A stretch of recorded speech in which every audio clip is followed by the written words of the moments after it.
गुरुर्ब्रह्मा गुरुर्विष्णुर्गुरुर्देवो महेश्वरः गुरुर्साक्षात् परं ब्रह्म तस्मै श्रीगुरवे नमः। जननीं शारदां देवीं रामकृष्णं जगद्गुरुं पादपद्मे तयोः श्रित्वा प्रणमामि मुहुर्मुहुः। नमः श्रीयतिराजाय विवेकानन्दसूरये सच्चित्सुखस्वरूपाय स्वामिने तापहारिणे शङ्करं शङ्कराचार्यं केशवं बादरायणं सूत्रभाष्यकृतौ वन्दे भगवन्तौ पुनः पुनः। ॐ विघ्नेश्वराय वरदाय सुरप्रियाय लम्बोदराय सकलाय जगद्धिताय नागाननाय श्रुतियज्ञविभूषिताय गौरीसुताय गणनाथ नमो नमस्ते। सर्वमङ्गलमाङ्गल्ये शिवे सर्वार्थसाधिके शरण्ये त्र्यम्बके गौरी नारायणी नमोऽस्तुते। भवानी शङ्करौ वन्दे श्रद्धाविश्वासरूपिणे याभ्यां विना न पश्यन्ति सिद्धाः स्वान्तस्तमीश्वरम्।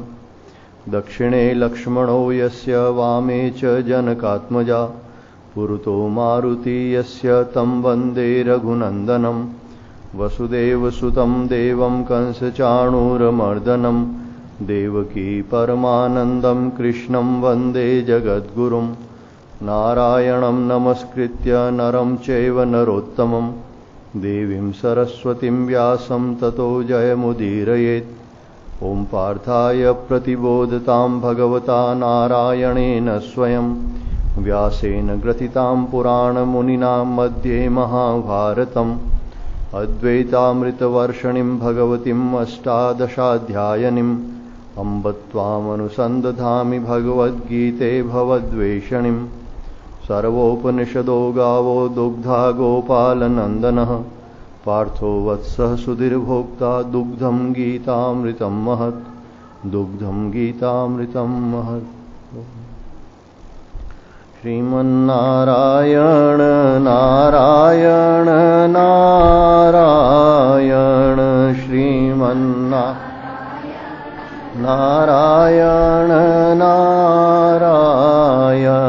श्रीमन्नारायण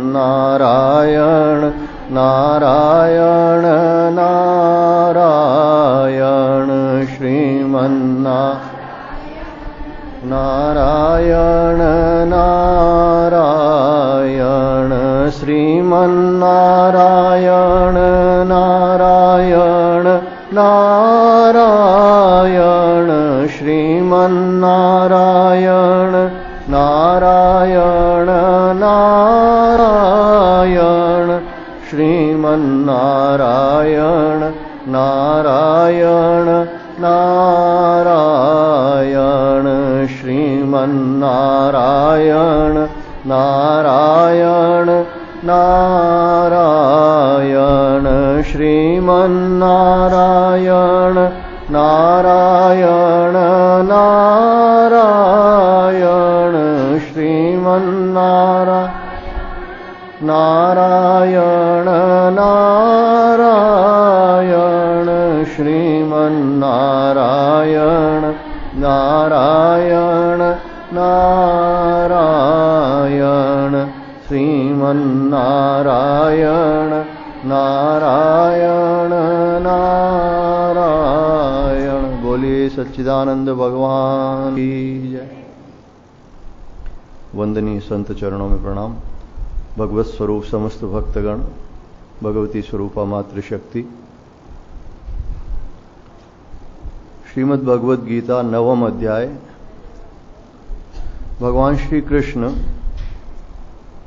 अर्जुन को निमित्त बनाकर हम सबके कल्याणार्थ ये कहते हैं कि तू जो कुछ भी करता है,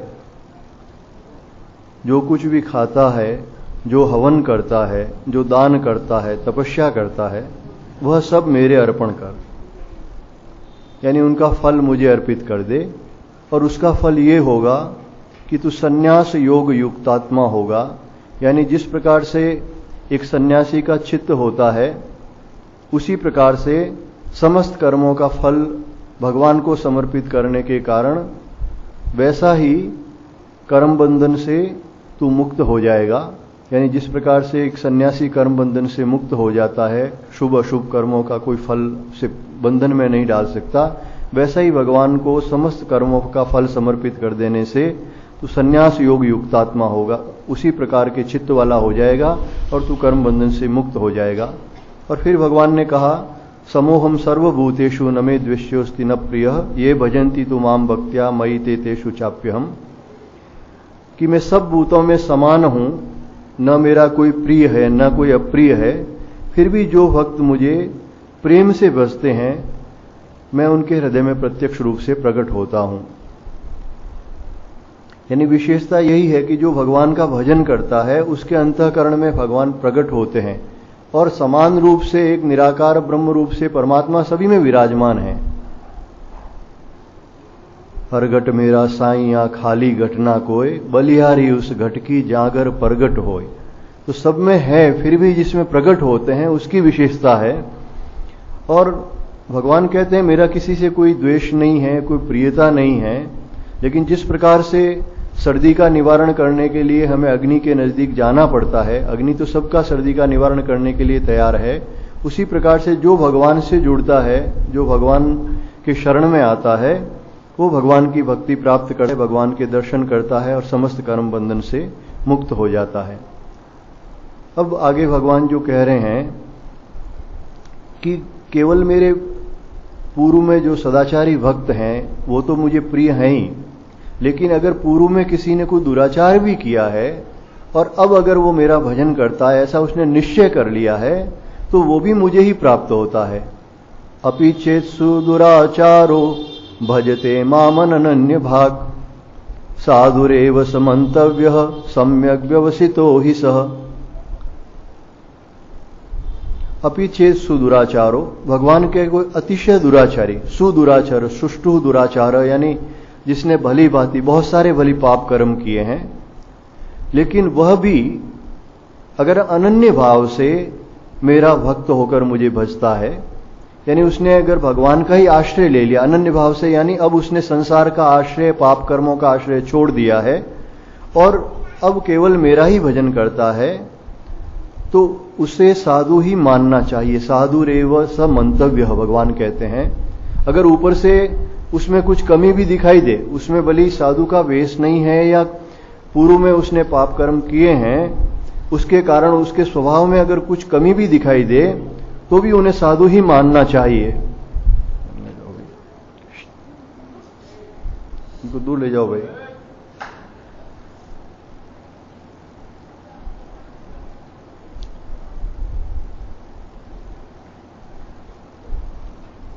अगर उनमें साधुता नहीं भी दिखाई देती है, यानी पूर्व में उसने दुराचार किया है, इस कारण से ही उसे केवल पापी या दुष्ट नहीं मानना चाहिए, क्योंकि अब उसने निश्चय कर लिया है कि अब मुझे भगवान का आश्रय लेकर भगवान का भजन ही करना है। तो कहते हैं वो यथार्थ निश्चय वाला है, यानी उसने दृढ़ निश्चय कर लिया है। और ये जो दृढ़ निश्चय है, यही हमारे शास्त्रों में सबसे बड़ा प्रायश्चित माना गया है, क्योंकि स्वरूपतः तो कोई पापी है नहीं। स्वामी विवेकानंद जी कहते थे कि किसी मनुष्य को पापी कहना ही सबसे बड़ा पाप है, क्योंकि स्वरूपतः तो ईश्वर का अंश है। ईश्वर अंश जीव अविनाशी चेतन अमल सहज सुख राशि, तो वो चेतन है, सहज सुख राशि है, आनंद स्वरूप ही है, लेकिन काम के वश में, क्रोध के वश में, लोभ के वश में होकर उसने पाप करने शुरू कर दिए।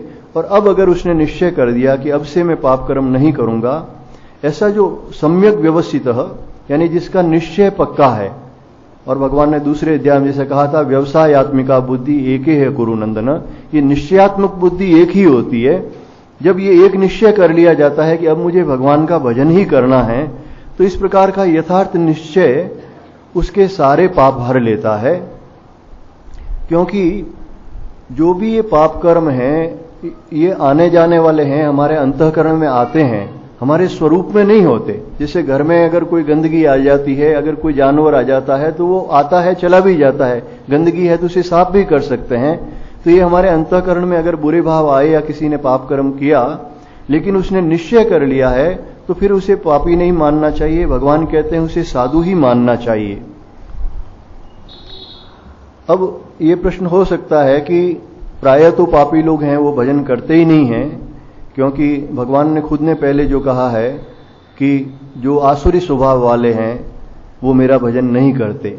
और मानस में भी कहते हैं पापवंत कर सहज सुभाव भजन मोर ते ही भावन काऊ। जिसके पाप का स्वभाव बन गया है उसे मेरा भजन सुहाता नहीं है, अच्छा नहीं लगता। ये सामान्यतः होता है क्योंकि उसके संस्कार उसे भजन करने नहीं देते। लेकिन मनुष्य जन्म की एक विशेषता है कि उसका विवेक जहां भी जागृत हो जाए वो भजन में लग सकता है। क्योंकि एक तो मनुष्य जन्म उसी को मिलता है जिसके कुछ बुरे संस्कार होते हैं, कुछ अच्छे संस्कार होते हैं। सुमति कुमति सबके उर रही, जो विभीषण जी कहते हैं, कुछ अच्छे संस्कार भी होते हैं, बुरे संस्कार भी होते हैं। कुसंग के कारण अगर वो पाप कर्मों में लग गया तो वही सत्संग के कारण वापस ईश्वर में भी लग सकता है। और प्रायः यही होता है। ऐसे अनेक उदाहरण हैं जिसमें कि जैसे रत्नाकर डाकू थे, वो फिर वाल्मीकि ऋषि हो गए। अंगुलीमाल एक बहुत बड़ा डाकू था और बाद में वो भगवान बुद्ध के सत्संग में आया और वो बौद्ध भिक्षु बन गया। हमारे बीकानेर के पास एक संत हुए हैं माधो दास जी, जो पहले माधो सिंह करके डकैत थे और बाद में किसी संत के शरण आकर वो संत हो गए। इसी प्रकार से किसी सत्संग को श्रवण करने से, कोई सत् साहित्य पढ़ने से, ऐसे कई संत मिले हैं जिन्होंने कहा हमने भगवत गीता को पढ़ा और हमारा जीवन परिवर्तित हो गया। रामकृष्ण वचनामृत किसी ने पढ़ा, उनका जीवन परिवर्तित हो गया। रामचरितमानस, विवेकानंद साहित्य, ये ऐसे साहित्य हैं जिनको पढ़ने से एकदम से जागृति हो जाती है, अच्छे संस्कार जागृत हो जाते हैं, तो वो मनुष्य सब पाप कर्म छोड़कर भगवान में लग सकता है। कई बार अत्यधिक विपत्ति में भी ऐसा होता है, बहुत कष्ट होता है, उससे भी उसे लगता है कि मेरे पाप कर्मों का ही फल था, अब से मैं पाप कर्म नहीं करूंगा। ऐसे हमारे बीकानेर में हमें एक व्यक्ति मिले थे, वो कोई समय सरकारी नौकरी में थे। तो वो पहले बहुत दुराचार भी करते थे और उन्होंने बड़ा पाप से पैसा कमाया था। जब हमें मिले तो बड़े अफसर थे, लेकिन फिर भी साइकिल पे आते जाते थे। तो उनको जब पूछा तो उन्होंने कहा कि मेरा एक ही बेटा था और वो एक जवान बेटा था और दुर्घटना में मारा गया। तब मुझे समझ में आया कि जो कुछ मैंने उसी के लिए सब कुछ कमाया था, और उसके बाद मुझे समझ में आया कि पापों का फल क्या होता है, और मैंने इसके बाद छोड़ दिया। उसमें वो अच्छे सत्संगी थे। तो ऐसा होता है, किसी विपत्ति के कारण उसका विवेक जागृत हो जाता है, किसी संत के सत्संग के कारण उसका विवेक जागृत हो सकता है, किसी सदग्रंथ को पढ़ने से उसका विवेक जागृत हो सकता है। लेकिन अगर उसने निश्चय कर लिया है कि अब मैं पाप कर्म नहीं करूंगा और भजन ही करूंगा, तो भगवान कहते हैं उसे साधु मान लेना चाहिए। क्योंकि क्षिप्रम भवति धर्मात्मा शाश्वत शांतिम निगच्छति कौन्तेय प्रतिजानीहि न मे भक्तः प्रणश्यति। क्षिप्रम भवति धर्मात्मा, वो शीघ्र ही धर्मात्मा हो जाता है, वो धर्मयुक्त चित्त वाला हो जाता है।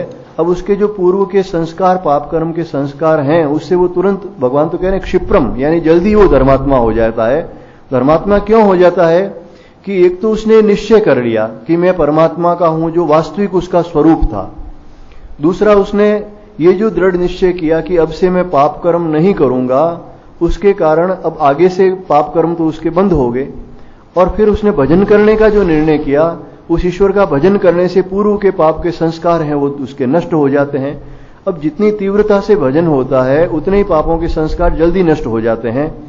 और कुछ अगर उसके शरीर पे उसका भोग भी हो जाए, उस पाप कर्मों का अगर फल भी उसे मिल जाए, तो भी उसके हृदय में एक समता रहती है, वो दुख में सुख में एक समान भाव से रहता है उस विवेक के कारण।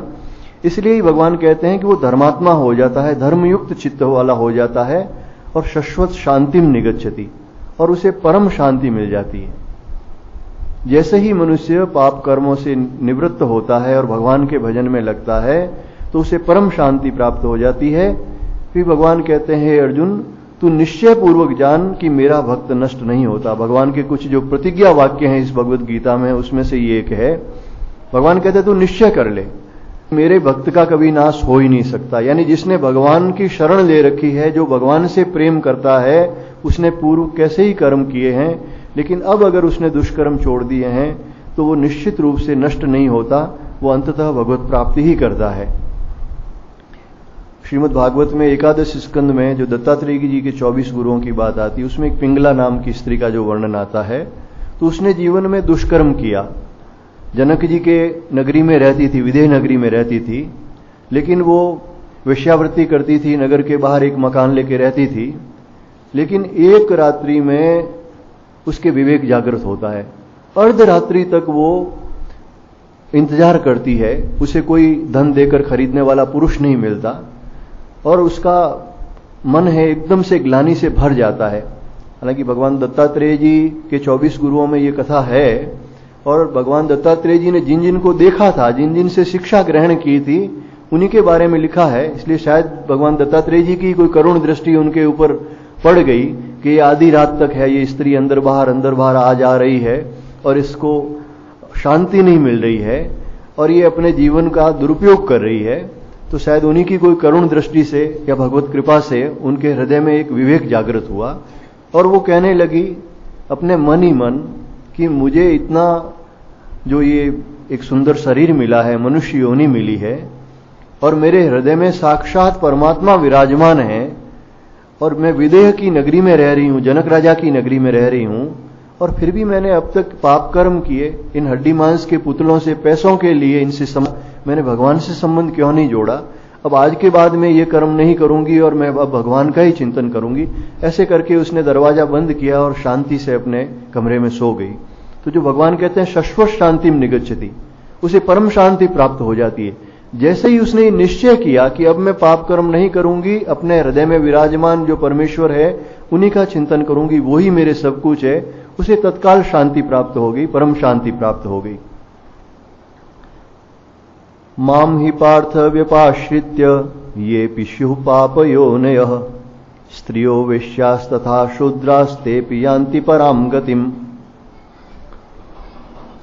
अब भगवान कहते हैं कि इस जन्म में जो सुदुराचारी है और उसने जो पाप कर्म छोड़ दिए, भगवान के भजन में लग गया, उसे तो मेरी प्राप्ति होती ही है।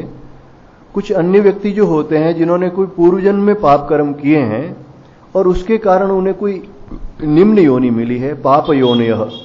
पाप योनि यानी जिस योनि का कारण है वो पाप है, यानी पूर्व जन्म में उन्होंने पाप कर्म किए इसलिए उन्हें निम्न योनि में जाना पड़ा।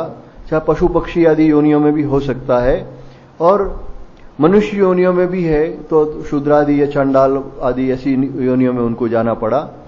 तो अब कई जगह पर यह भी कहा जो स्त्री वैश्य शूद्र पाप योनि ये जो शब्द प्रयोग किया है, लेकिन यही लगता है कि उपनिषदों में और शास्त्रों में वैश्य और शूद्र को तो द्विज ही माना गया है, जिनको यज्ञोपवीत का अधिकार है, और वो तो सत्कर्मों का ही फल माना गया है। ब्राह्मण, वैश्य और क्षत्रिय ये जन्म। अच्छा, स्त्रियों को भी है, वो यज्ञ में समान अधिकारी माना गया, इसलिए उनको पाप योनि नहीं माना जा सकता।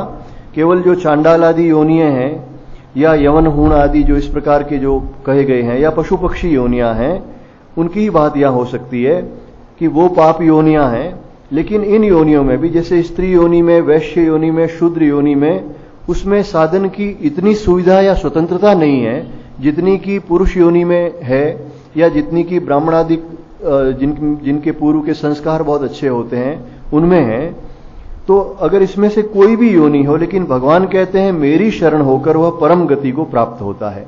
यानी किसी योनि में हो, किसी जाति में हो, चाहे पुरुष हो चाहे स्त्री हो, वो परम गति को प्राप्त होता है।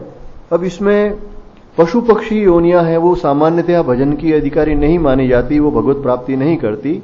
लेकिन भगवान की शरण में होकर कुछ, जैसे जटायु का उद्धार हुआ, गजराज का उद्धार हुआ, ये जो वानर आदि थे उनका उद्धार हुआ, तो पूर्व जन्म के उनके कुछ उत्तम संस्कार होते हैं।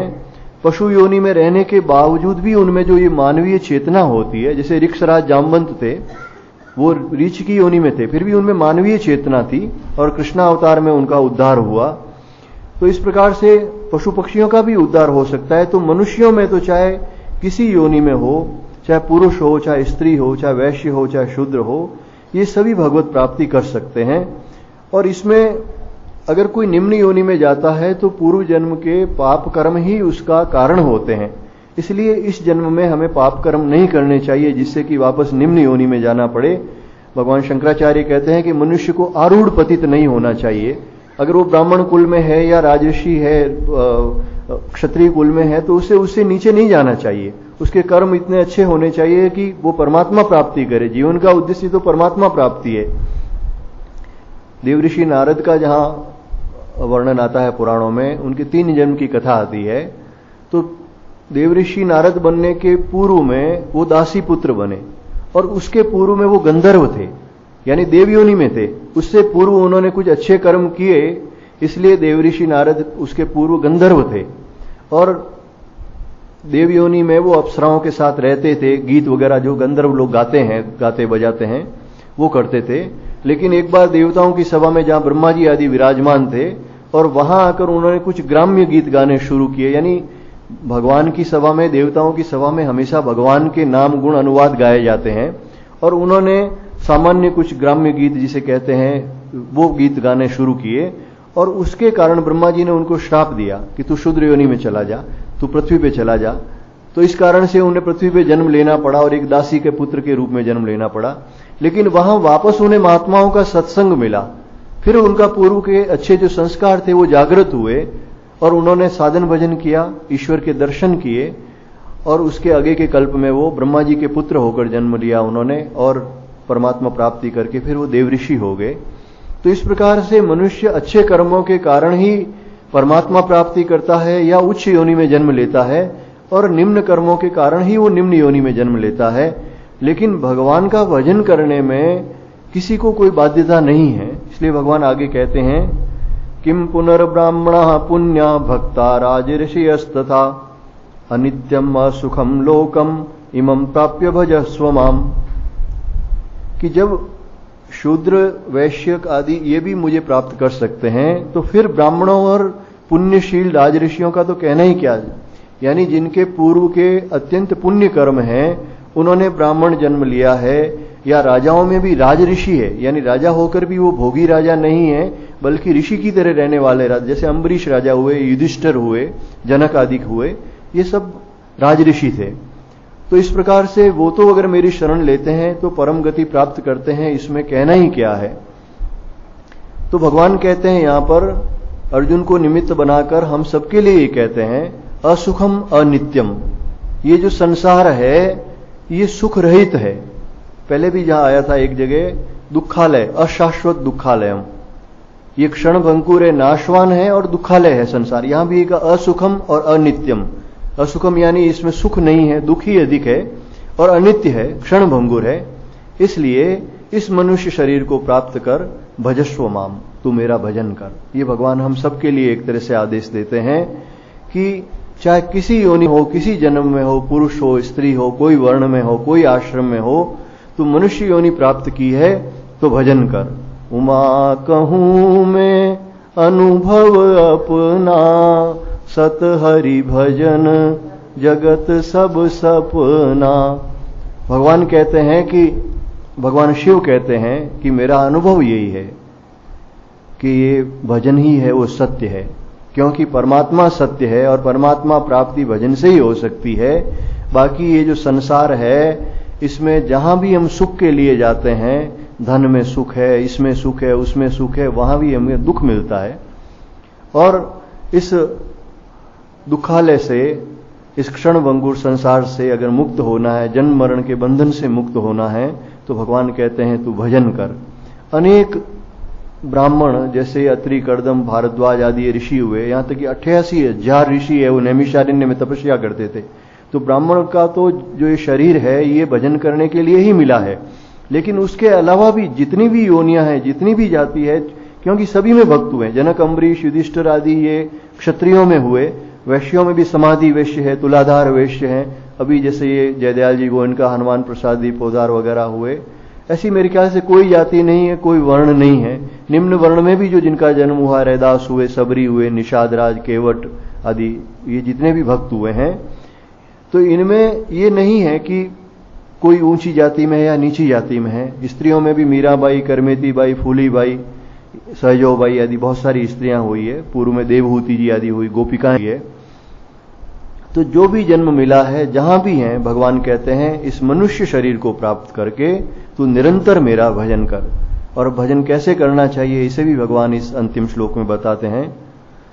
मन्मना भव मद्भक्तो मद्याजी माम नमस्कुरु मामे वेश्यसि युक्त्वेव मात्मानं मत्परायणः। मनमना भव, तुम मुझ में ही मन वाला हो, भगवान में ही मन लगे।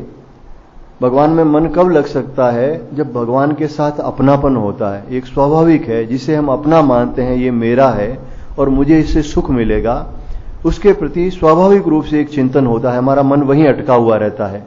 तो जो भगवान के प्रति अगर अपनापन होगा कि भगवान ही मेरे हैं, मेरे तो गिरधर गोपाल, तब वहां पर अपनापन होने से मन है वहां लगा रहेगा। मन मना भव मद भक्त, और तुम मेरा ही भक्त हो। भक्ति का अर्थ यही है परम प्रेम।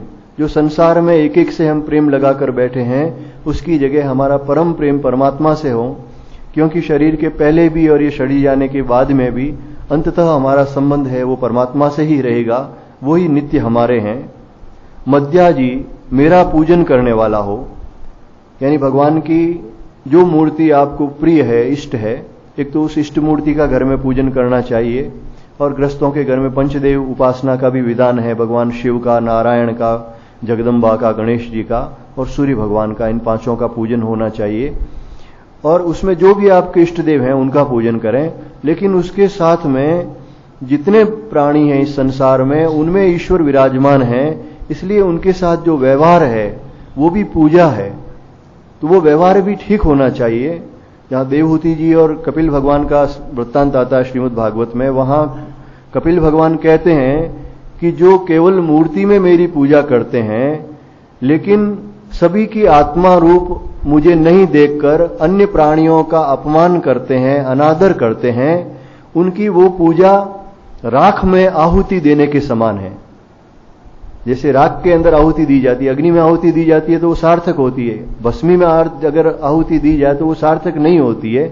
उसी प्रकार से जो समस्त प्राणियों का निरादर करते हैं, अपमान करते हैं, दुर्व्यवहार करते हैं और घर में भगवान की पूजा करते हैं, तो वो पूजा सफल नहीं होती। भगवान कहते हैं मेरा ही पूजन करने वाला हो, यानी सर्व कर्मों से तू मेरा ही पूजन कर।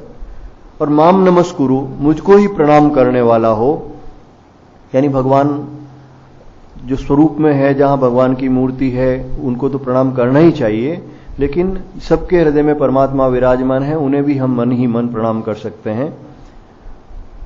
इस प्रकार तू मुझ में अपनी आत्मा को नियुक्त करके मेरे परायण होकर मुझको ही प्राप्त होगा। ये भगवान अब भजन का तरीका बताते थे, क्यों भगवान ने कहा इस मनुष्य जन्म में एक ही उद्देश्य है, तू भजन कर, लेकिन किस प्रकार से भजन करना ये भी बता देते हैं। मुझ में मन वाला हो, मेरा ही भक्त बन, यानी मुझसे ही प्रीति रख, मेरा ही पूजन करने वाला हो, मुझे ही प्रणाम कर, ये भक्ति का प्रकार है। और इस प्रकार से तू अपने आप को जब मेरे अंदर समर्पित कर देगा, मत परायण, जब मेरे परायण हो जाएगा, जिस प्रकार से एक सती स्त्री पति के परायण होती है, एक शिष्य गुरु के परायण होता है, उस प्रकार जब तू मेरा ही आश्रय ग्रहण करेगा तब तू मुझको ही प्राप्त होगा और परम गति को प्राप्त हो जाएगा, परमात्मा को प्राप्त हो जाएगा। यहां पर 9वां अध्याय पूर्ण होता है। ओम तत्सदिति श्रीमद्भगवद्गीतासु उपनिषत्सु ब्रह्म विद्यायाम योग शास्त्रे श्री कृष्णार्जुन संवादे राजविद्या राजगुह्य योगो नाम 9वां। हरि ओम तत्सत, हरि ओम तत्सत, हरि ओम तत्सत। अब 10वां अध्याय शुरू करते हैं, उसके पहले 2 मिनट भगवान नाम का संकीर्तन अध्याय के पूर्व।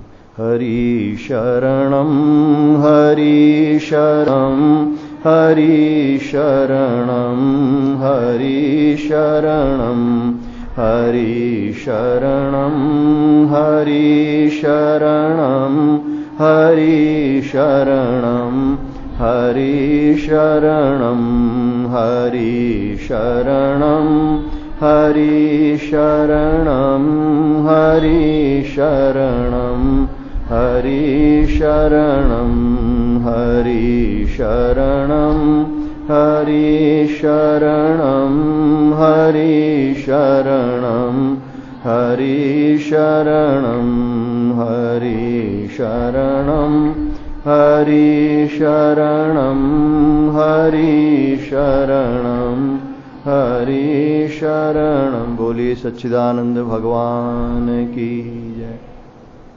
ओम श्री परमात्मने नमः। अथ दशमोऽध्यायः। श्री भगवानुवाच भूय एव महाबाहो शृणु मे परमं वचः यत्तेऽहं प्रीयमाणाय वक्ष्यामि हितकाम्यया। श्री भगवान कहते हैं, हे महाबाहो, हे अर्जुन, मैं तुझे परम रहस्य युक्त वचन फिर कहता हूं। इसी ब्रह्म विद्या को भगवान ने जो शुरू से कहना शुरू किया और फिर 7वें अध्याय से विशेष करके जो विज्ञान युक्त ज्ञान कहना शुरू किया।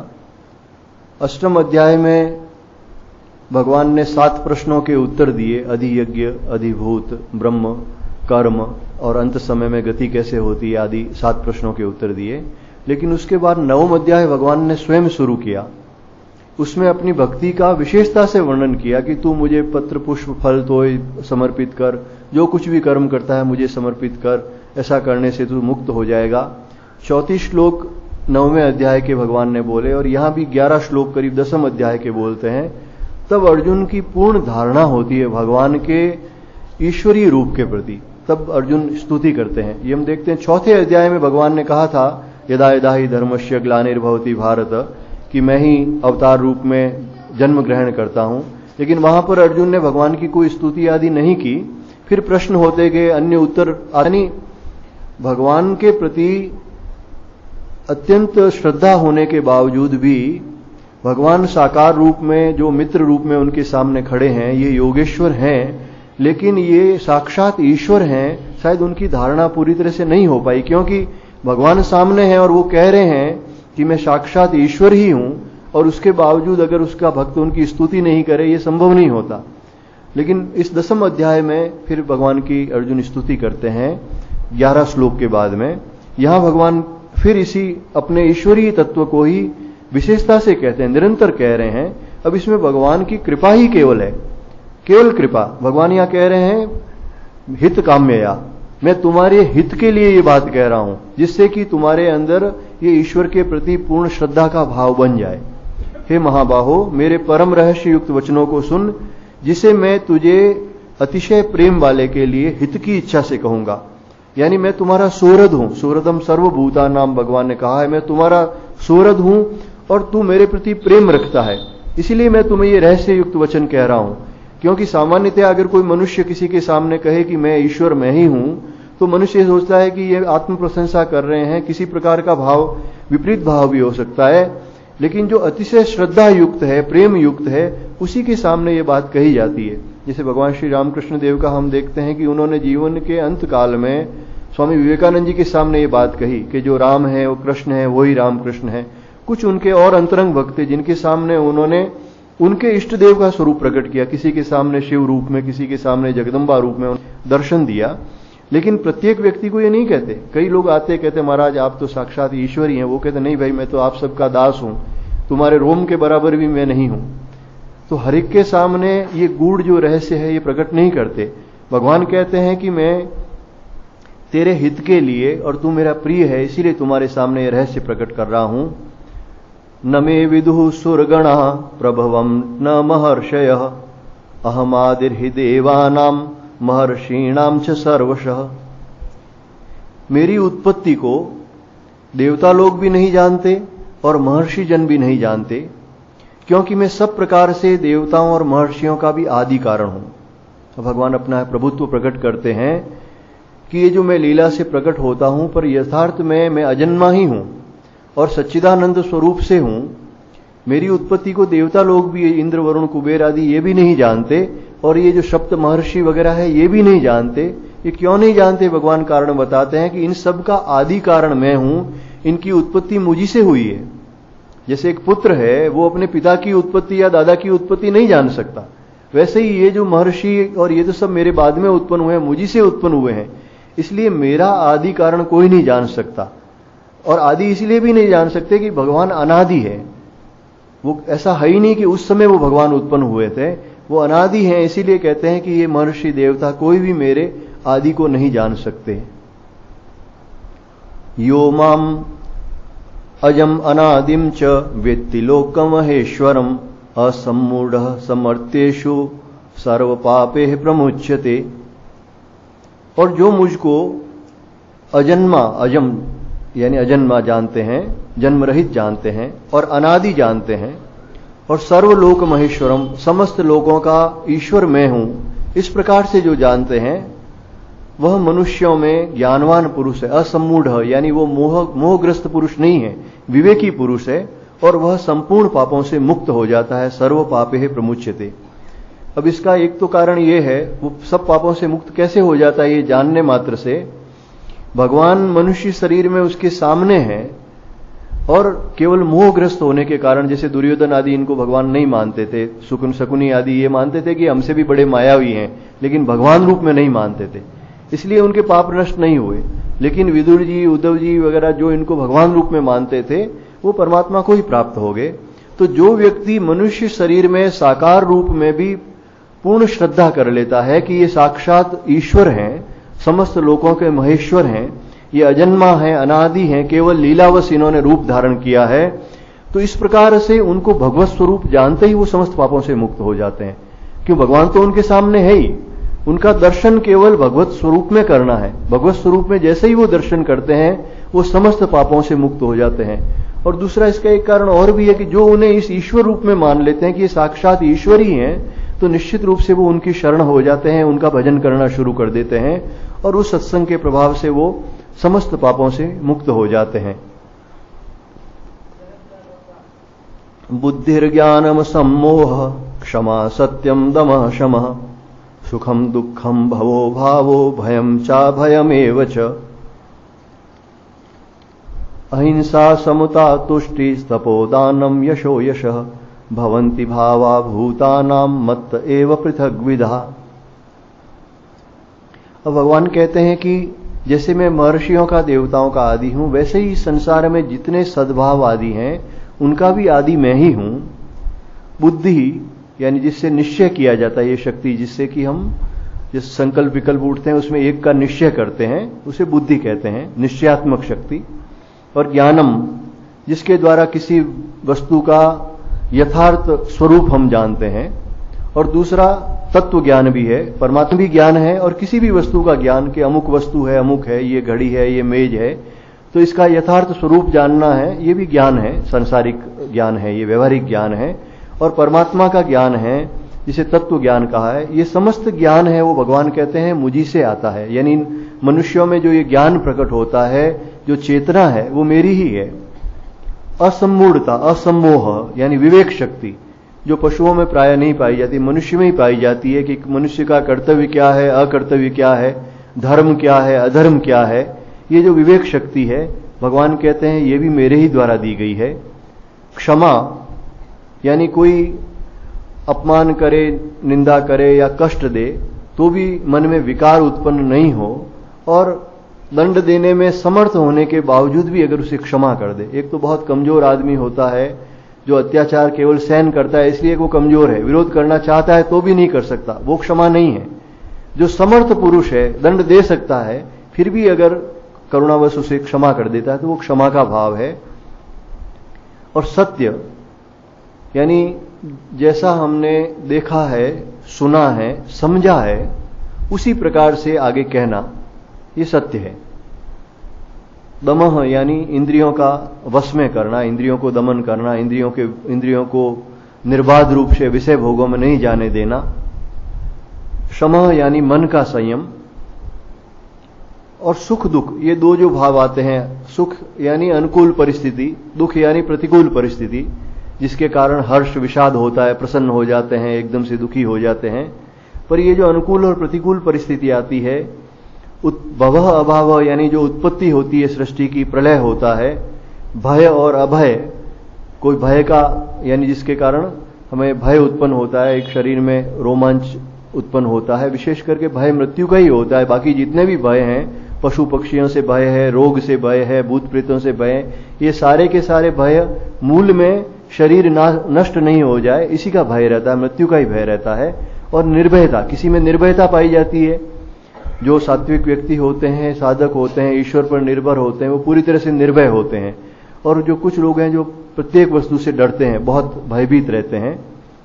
अहिंसा यानी मन, वचन और कर्म से किसी को कष्ट नहीं देना, यह अहिंसा। और समता, द्वंद्व में भी सम रहना, मान में, अपमान में, सर्दी में, गर्मी में, दुख में, सुख में समभाव से रहना, इसे समता कहा गया है। तुष्टि ही यानी संतोष, जो जितना भगवान ने हमारे को दे रखा है उसमें संतुष्ट रहना, जो कर्म फल के अनुरूप जो मिला है उसमें संतुष्ट रहना, तृष्णा नहीं होना, इसे संतोष कहते हैं। और तपह यानी स्वधर्म का पालन करने में जो कष्ट होता है, साधन भजन करने में कष्ट हो, स्वधर्म का पालन करने में कष्ट हो, तो उसे शांतिपूर्वक सहन करना, ये तपस्या है। दान, जो यथाशक्ति आपके पास है उसका दान एक अंश करना चाहिए। जैसे हमारे सनातन धर्म में कहा है कि आय का 10वां भाग है वो दान करना चाहिए। अन्य संप्रदायों में भी, जैसे मुसलमानों में 6ठा भाग दान करते हैं, तो कुछ न कुछ दान करना चाहिए। अपने ईमानदारी से कमाए हुए सत्कर्म की कमाई में से कुछ दान अवश्य करना चाहिए, क्योंकि दुष्कर्म तो करना ही नहीं चाहिए। अगर दुष्कर्म से जो कमाई होगी तो उसका फल तो वो पाप के रूप में वो भोगना पड़ेगा, कष्ट के रूप में भोगना पड़ेगा। फिर कीर्ति और अपकीर्ति, ये जो संसार में सामने आते हैं, वही कर्म फल के कारण ही कभी यश मिलता है, कभी अपयश मिलता है। तो भगवान कहते हैं ऐसे ये प्राणियों के अनेक भाव, पृथक विदा, अलग अलग भाव, यहां कोई पूरी नहीं दे रखी है सूची, जितने दे रखे हैं भगवान कह रहे हैं कि ये जो सद्गुण हैं, इन सद्गुणों का मूल भी मैं ही हूं। इस समता, अहिंसा, सत्य, क्षमा आदि ये जो सद्गुण हैं, इनका मूल भी मैं ही हूं। मुझी से ये सद्गुण आते हैं। और ये जो सुख दुख आदि जो प्रतिकूल अनुकूल परिस्थितियां आती है, कीर्ति अपति मिलती है, भय अभय आते हैं, ये भी जीव के कर्म फल के अनुरूप मैं ही जो विधान करता हूं, उनका कर्म फल या मेरा जो विधान प्रकृति में बना हुआ है, उस कर्म फल के अनुरूप ही सुख दुख, कीर्ति अपकीर्ति आदि सामने आते हैं। ये नाना प्रकार के भाव मुझसे ही होते हैं। इसका अर्थ यही है कि भगवान के विधान के अनुरूप ही ये सामने परिस्थितियां आती है। महर्षयः सप्तपूर्वे चत्वारो मनवस्तथा मद्भावा मानसा जाता येषाम लोक इमा प्रजा। और हे अर्जुन, ये 7 महर्षि जन यानी सप्त महर्षि, 4 उनसे भी पूर्व होने वाले, यानी शायद सनकादिक ऋषियों के लिए कहा गया है कि 4 उनसे भी पूर्व होने वाले। हालांकि भाष्यकार भगवान 4 मुख्य मनुओं का यहां शब्द प्रयोग करते हैं, क्योंकि यह जो शब्द है चत्वारो मनवस्तथा, तो वो कहते हैं 4 मनु, यानी सावर्णी मनु, धर्म सावर्णी, दक्ष सावर्णी, ये जो 4 मनु हुए हैं उनके बारे में कहते हैं। लेकिन कुछ टीकाकार ये भी कहते हैं कि नहीं, मनु शब्द है वो 14 मनु हुए हैं, उसके लिए अलग मनवह शब्द है। और 4 का मतलब है सनकादिक ऋषि, जो सनक सनंदन ये जो 4 भाई थे, ब्रह्मा जी की संतान थे वो। तो 7 महर्षि, 4 सनकादिक ऋषि, 14 मनु आदि, ये सब के सब भगवान कहते हैं मानसा जाता, मेरे संकल्प से उत्पन्न हुए हैं, मेरे मन से उत्पन्न हुए हैं। यानी भगवान के संकल्प से ही ब्रह्मा जी की उत्पत्ति हुई और उन्हीं से इन सनकादिक ऋषियों की, मनुओं की, सप्त महर्षियों की उत्पत्ति हुई। और उसके बाद कहते हैं येषाम लोके इमा प्रजा, और फिर उनसे आगे इस प्रजा की उत्पत्ति हुई। ये जो प्रजा की उत्पत्ति का पुराणों में वर्णन आता है, तो इन सप्त महर्षियों के बाद में, प्रजापतियों के बाद में, ये जो सामान्य जो अभी जो सृष्टि है, पुरुष स्त्री के द्वारा जो सृष्टि उत्पन्न होती है, ये बाद में शुरू हुई। ब्रह्मा जी और देवऋषि नारद, ये 4 जो सनकादिक ऋषि हैं, मनु हैं, इनकी उत्पत्ति कहते हैं भगवान की मानसिक सृष्टि है, उनके संकल्प मात्र से हुई। इसलिए ये सभी भगवत स्वरूप ही हैं, एक तरह से भगवान के ही अवतार हैं ये सभी। एताम विभूतिम योगम च मम यो वेत्ति तत्वतः सो विकंपेन योगेन युज्यते नात्र संशयः। इस प्रकार भगवान ने जो ये पीछे 4-5 श्लोक में जो बताया है कि ये जो सप्त महर्षि आदि मुझसे उत्पन्न हुए हैं, ये सभी भाव मुझसे उत्पन्न हुए हैं, और देवता महर्षि भी मेरे भाव को नहीं जानते, तो कहते हैं इस प्रकार से मेरे परम ऐश्वर्य को, इस परम विभूति को और इस योग शक्ति को, यानी इस ईश्वरीय शक्ति को, जिसके कारण संकल्प मात्र से मैं ब्रह्मा जी को उत्पन्न कर सकता हूं, ये ईश्वरीय शक्ति ही है जिससे संकल्प मात्र से मैं सृष्टि की उत्पत्ति करता हूं, प्रलय करता हूं, ये भी ईश्वरीय शक्ति है। तो इस योग शक्ति को और इस परम ऐश्वर्य को जो तत्व से जानता है वह निश्चल भक्ति योग से युक्त हो जाता है, इसमें कुछ भी संशय नहीं है। अब तत्व से जानना का अर्थ यही है कि जब ये भगवान से ही उत्पन्न हुए, ब्रह्मा जी की उत्पत्ति भगवान के संकल्प से, ब्रह्मा जी से, भगवान के मन से उत्पन्न हुए ब्रह्मा जी, और ये सप्तऋषि उनसे उत्पन्न हुए, फिर उन्हीं की संतान हम सब हैं अगर, तो हम भगवान से अलग थोड़ी हैं। तो इस प्रकार से ये जो सारी सृष्टि है, जिसे परा प्रकृति अपरा प्रकृति कहा है, ये सारी की सारी सृष्टि है वो परमात्मा से परिपूर्ण है। वासुदेव सर्वम, सब कुछ एक परमात्मा ही है। जो इस प्रकार से तत्व से जान लेता है, अर्थात सब कुछ भगवान ही है और ये सारी सृष्टि भी भगवान के एक अंश में है, यानी जो भगवान का अनंत स्वरूप है उसके एक अंश में ये सारी सृष्टि है, उसके अलावा भी उनका सच्चिदानंद ब्रह्म स्वरूप है विराजमान। इस प्रकार का जिसका भाव हो जाता है, जो तत्व से ये जानता है, यानी सबका सर्वात्मा परमात्मा ही है, वह निश्चल भक्ति योग से युक्त हो जाता, अविकम्पेन, यानी फिर वो भक्ति से विकम्पित नहीं होता, इधर उधर का मन विचलित नहीं होता, उसका जो मन है वो एक स्थिर हो जाता है, क्योंकि सभी प्राणियों में वो परमात्मा को देखता है और परमात्मा के अलावा और कुछ है ही नहीं, ये जो देखता है, तो फिर वो भक्ति योग से कैसे विचलित हो सकता है। तो भगवान कहते हैं कि इसमें कोई संशय नहीं है कि वो एक निश्चल भक्ति योग को प्राप्त कर लेता है। अहम सर्वस्य प्रभवो मत्तः सर्वं प्रवर्तते इति मत्वा भजन्ते माम बुधा भाव समन्वितः। बुधा यानी जो विवेकी पुरुष हैं, ज्ञानी पुरुष हैं, वो मुझ परमेश्वर को ही निरंतर भजते हैं कि मैं वासुदेव ही संपूर्ण जगत की उत्पत्ति का कारण हूं और मुझसे ही सब जगत चेष्टा कर रहा है। इसी पूर्व के श्लोक को ही भगवान ने व्याख्या की है, मैं वासुदेव ही संपूर्ण जगत की उत्पत्ति का कारण हूं, उन्हीं से भगवान से ही सभी की उत्पत्ति हुई है।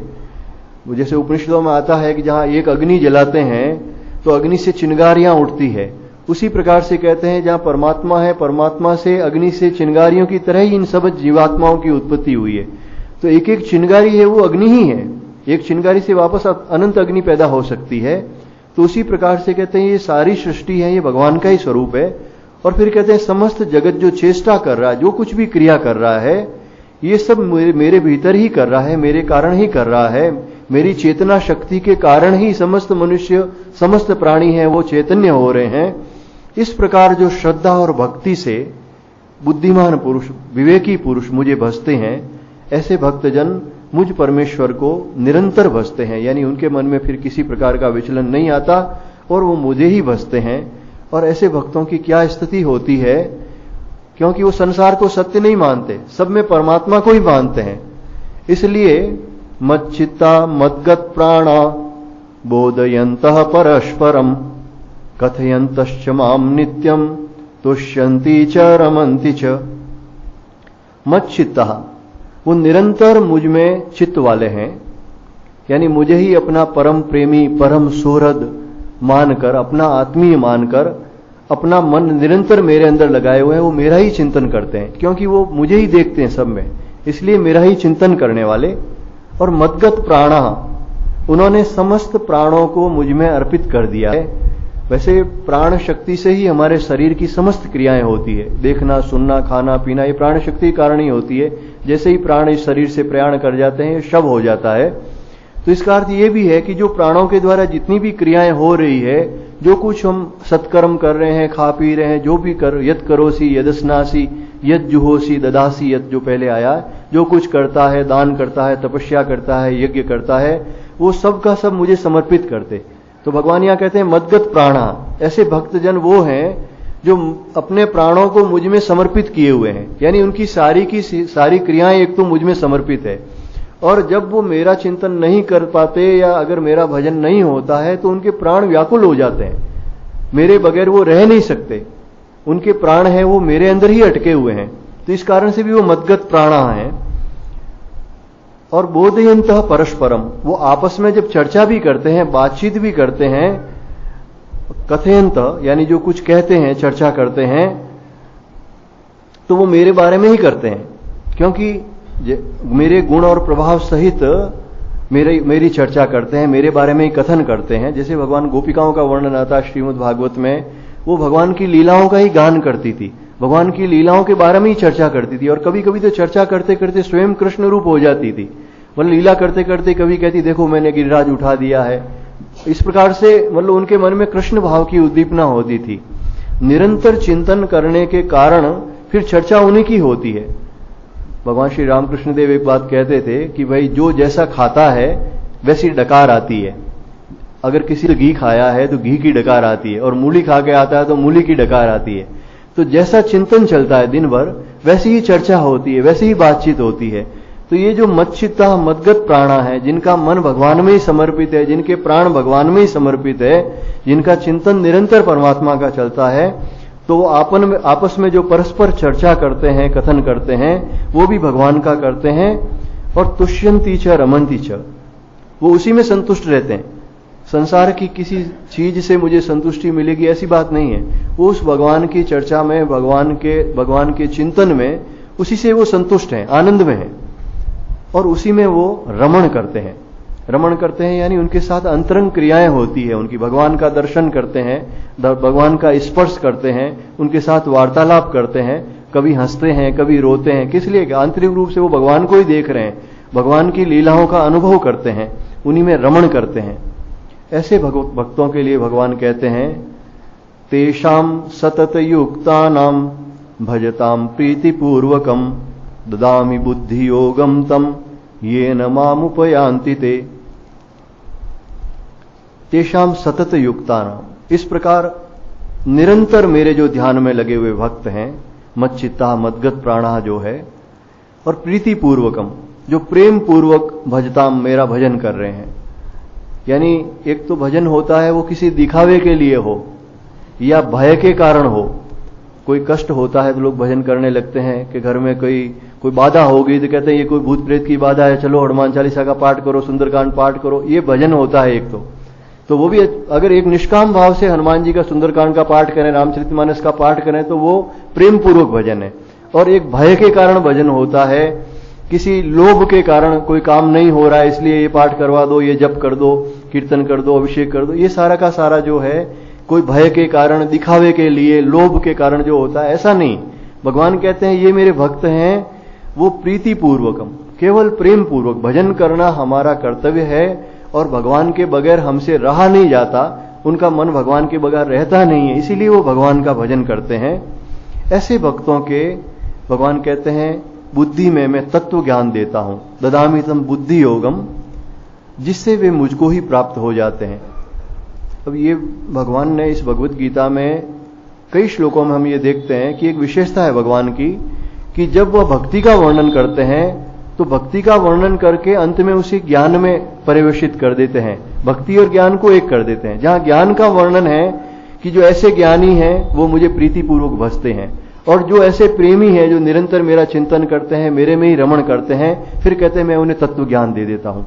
ये भगवान ने इस पूरी भगवत गीता में यही बताया है कि ये ज्ञान योगी भक्ति योगी अलग नहीं है, दोनों का फल एक ही है। तो जो भगवान के निरंतर ध्यान में लगे हुए हैं, प्रीतिपूर्वक जो भगवान का भजन कर रहे हैं, तो उनको भगवत साक्षात्कार हृदय में होता है। और भगवान कहते हैं उस साक्षात्कार के द्वारा उनकी बुद्धि में ये तत्व ज्ञान आ जाता है कि ये जीव और ईश्वर का भी भेद नहीं है, अंततः एक सच्चिदानंद ब्रह्म ही है, एकमात्र परमात्मा ही है, जो भगवान कृष्ण के रूप में है, राम के रूप में है, शिव के रूप में है, जो साकार है, निराकार है, सगुण है, निर्गुण है, वह सब कुछ एक ही है। ये दर्शन के बाद उन्हें परम तत्व का अनुभव होता है, उनका जीव भाव है वो निवृत्त हो जाता है और परमात्मा भाव की उन्हें प्राप्ति होती है। जैसा शबरी जी के प्रसंग में आता है, भगवान शबरी जी को नवधा भक्ति का पहले उपदेश करते हैं, फिर कहते हैं कि इस 9 में से एक भक्ति भी अगर हो तो वो भक्त मुझे प्राप्त कर लेता है। तुम्हारे अंदर तो 9 प्रकार की भक्ति है, वो है, इसलिए मेरी प्राप्ति में तो कोई संशय ही नहीं है।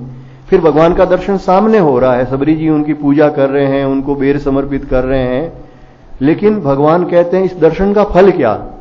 मम दर्शन फल परम अनुपा, जीव पाय निज सहज स्वरूपा।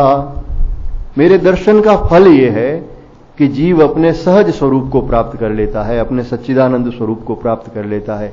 यही भगवान यहां कहते हैं कि मैं ऐसे प्रेम पूर्वक भजन करने वाले भक्तों के हृदय में ये तत्व ज्ञान दे देता हूं, जिससे कि वो मुझे ही प्राप्त हो जाते हैं, यानी मेरे परम स्वरूप को वो प्राप्त हो जाते हैं, जो सच्चिदानंद स्वरूप है, जो विज्ञान सहित ज्ञान है। भगवान ने जिसका शुरू में प्रतिज्ञा की थी कि मैं तुझे विज्ञान सहित ज्ञान कहूंगा, वो यही है। और उनके हृदय में जो ये ज्ञान रूपी दीपक जलता है, उससे क्या होता है? तेषामेवानुकंपार्थ महम ज्ञान जम तमः नाशयाम्यात्म भावस्थो ज्ञान दीपेन भास्वता। हे अर्जुन, उनके ऊपर अनुकंपार्थम यानी कृपा करके, अनुग्रह करके, भक्त का कल्याण हो इसलिए उनके अंतःकरण में स्थित हुआ। आत्मभावस्थ, मैं उनके हृदय में प्रकट होता हूं, इसलिए उनके हृदय में स्थित हुआ। उनके अज्ञान जनित अंधकार को, भीतर जो अज्ञान का एक आवरण होता है जिसके कारण वो परमात्मा को नहीं देख पाते, उस आवरण को हटाकर उस अंधकार को प्रकाश में तत्व ज्ञान रूपी दीपक के द्वारा नष्ट कर देता हूं। यानी भीतर जो ये जीव ईश्वर का भेद रहता है, ये जो अंतिम अज्ञान का आवरण है, इसे भी मैं हटा देता हूं, और इस तत्व ज्ञान के द्वारा उनका हृदय है वो प्रकाशित हो जाता है। हजारों जन्म का भी अगर कहीं अंधेरा हो किसी गुफा में और दीपक को ले जाते हैं तो तुरंत प्रकाश हो जाता है। उसको दीपक ले जाने के बाद में कोई 1000 जन्म या कोई 1000 घंटे नहीं लगते उस अंधकार को हटने में। वैसे ही भगवान कहते हैं, जैसे ही मैं उस पर कृपा करके उसके हृदय में ये तत्व ज्ञान देता हूं, वैसे ही उनके भीतर का ये अज्ञान जनित अंधकार नष्ट हो जाता है और वो मेरे सच्चिदानंद स्वरूप को जान लेता है। अब इसके आगे जो अर्जुन है, भगवान ने एक तरह से अपना सारा जो ईश्वरीय स्वरूप प्रकट किया 11वें श्लोक तक। उसके बाद भगवान की अर्जुन स्तुति करते हैं। इसके बारे में अब आगामी सत्संग में कल चर्चा करेंगे। गोविंद जय जय गोपाल जय जय गोविंद जय जय गोपाल जय जय राधा रमण हरि गोविंद जय जय राधा रमण हरि गोविंद जय जय गोविंद जय जय गोपाल जय जय गोविंद जय जय गोपाल जय जय राधा रमण हरि गोविंद जय जय राधा रमण हरि गोविंद जय जय श्री कृष्ण गोविंद हरे मुरारे श्री कृष्ण गोविंद हरे मुरारे हे नाथ नारायण वासुदेव हे नाथ नारायण वासुदेव श्री कृष्ण गोविंद हरे मुरारे श्री कृष्ण गोविंद हरे मुरारे हे नाथ नारायण वासुदेव हे नाथ नारायण वासुदेव। बोलिए सच्चिदानंद भगवान की जय। सियावर रामचंद्र भगवान की जय। श्री कृष्णचंद्र भगवान की जय। श्री रामकृष्ण भगवान की जय। समस्त संत महात्माओं की जय। नमः पार्वती पतये हर हर हर महादेव। काशी विश्वनाथ की जय। ओम शांति शांति।